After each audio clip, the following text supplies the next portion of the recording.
Pernah nggak sih Anda ngerasa kayak dunia ini lari kenceng banget dan kita ketinggalan? Nah, kali ini kita bakal bahas jawabannya. Sesuatu yang disebut seni hidup lambat. Ini bukan soal jadi pemalas ya, tapi soal gimana kita merespons dunia modern yang serba ngebut ini. Oke, kita mulai dengan satu pertanyaan. Coba deh, jujur sama diri sendiri. Kapan terakhir kali hidup rasanya benar-benar pelan?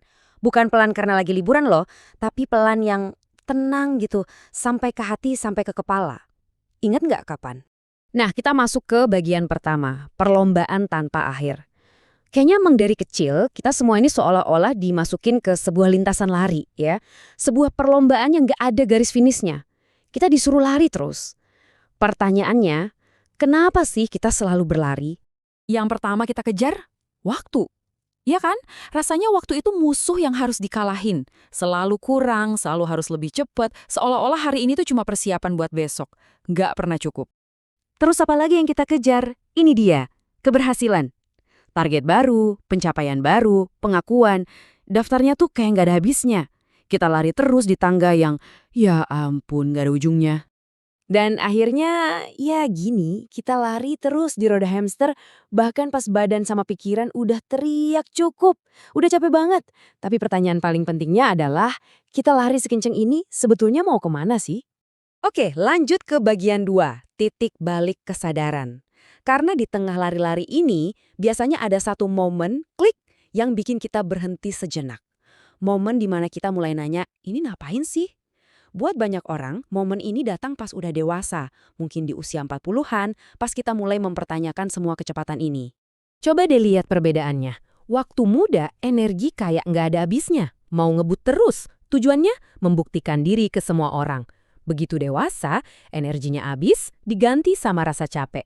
Dan tujuannya bukan lagi buktiin diri, tapi nyari makna buat diri sendiri.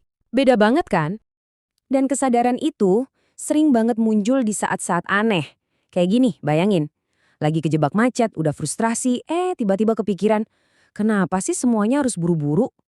Di situ dia sadar, mau kita ngebut kayak gimana pun hari ini, besok ya tetap bakal datang dengan kecepatannya sendiri. Bener juga ya. Atau cerita yang satu ini, yang jujur bikin merinding. Ada seorang ayah, dia ngelihat anaknya, kok rasanya cepet banget gedenya ya? Terus dia sadar, selama ini badannya emang ada di rumah, tapi pikirannya entah kemana. Dia ngelewatin momen-momen kecil yang gak akan bisa diulang lagi. Dia ada di sana, tapi gak bener-bener hadir buat hidupnya sendiri. Oke, kita masuk ke bagian 3, seni hidup lambat. Setelah sadar kita capek lari terus, solusinya apa dong? Nah, ini dia jawabannya, hidup lambat. Eits, tunggu dulu. Ini bukan soal jadi pemalas atau nyerah ya. Sama sekali bukan. Yuk kita bedah bareng-bareng. Jadi, apa itu hidup lambat? Gini, intinya adalah ini bukan soal berhenti. Bukan soal nyerah. Justru sebaliknya. Ini soal keberanian untuk memilih. Memilih dengan sadar mau fokus kemana energi kita. Ke hal-hal yang beneran penting buat kita. Nah, ini penting banget buat meluruskan salah paham. Hidup lambat itu bukan berarti jadwal kita harus kosong. Nggak sama sekali. Ini bukan soal punya banyak waktu luang, tapi soal mindset, soal kualitas waktu kita. Gimana caranya punya pikiran yang tenang, bahkan pas lagi sibuk-sibuknya. Sekarang kita masuk ke bagian keempat. Oke, teorinya udah dapat. Sekarang gimana prakteknya? Gimana caranya kita mulai melambat di tengah hidup yang kayaknya nggak mungkin buat pelan? Tenang, kita bisa mulai hari ini juga. Langkahnya kecil-kecil kok. Ada 4 kebiasaan simpel yang bisa kita coba. 1, pas bangun pagi, jangan langsung ambil HP. Kasih jeda dulu buat diri sendiri. 2, belajar bilang enggak. Ini penting banget buat ngejaga energi kita. 3, coba deh jalan-jalan sore tanpa tujuan. Nggak usah kemana-mana, nikmatin aja perjalanannya. Dan yang keempat, paling gampang, pas lagi pusing-pusingnya kerja, berhenti sebentar. Tarik napas.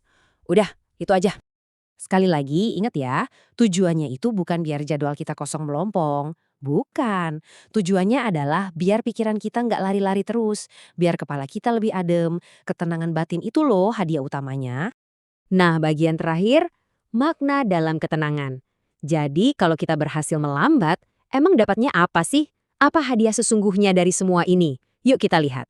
Anehnya, pas hidup kita melambat, sensor kita justru jadi lebih peka. Kita jadi bisa nemuin kebahagiaan di hal-hal kecil yang tadinya kelewat gitu aja. Misalnya nikmatin hangatnya kopi pagi, atau pas lihat langit sehabis hujan, atau sesimpel dengerin ketawa orang yang kita sayang. Hal-hal kayak gitu jadi terasa lebih berharga. Dan ini juga mengubah cara kita mandang umur loh. Oke, mungkin energi kita nggak kayak pas umur 20-an. Tapi kita dapat gantinya yang jauh lebih keren. Kebijaksanaan. Kita jadi lebih tahu mana yang pantas diperjuangin dan yang lebih penting lagi, mana yang udah saatnya dilepasin. Dan kayaknya semua ini bisa dirangkum dalam satu kalimat indah ini. Mungkin selama ini kita salah. Hidup itu nggak pernah nyuruh kita lari. Kadang hidup cuma minta kita untuk berjalan. Tapi dengan sadar.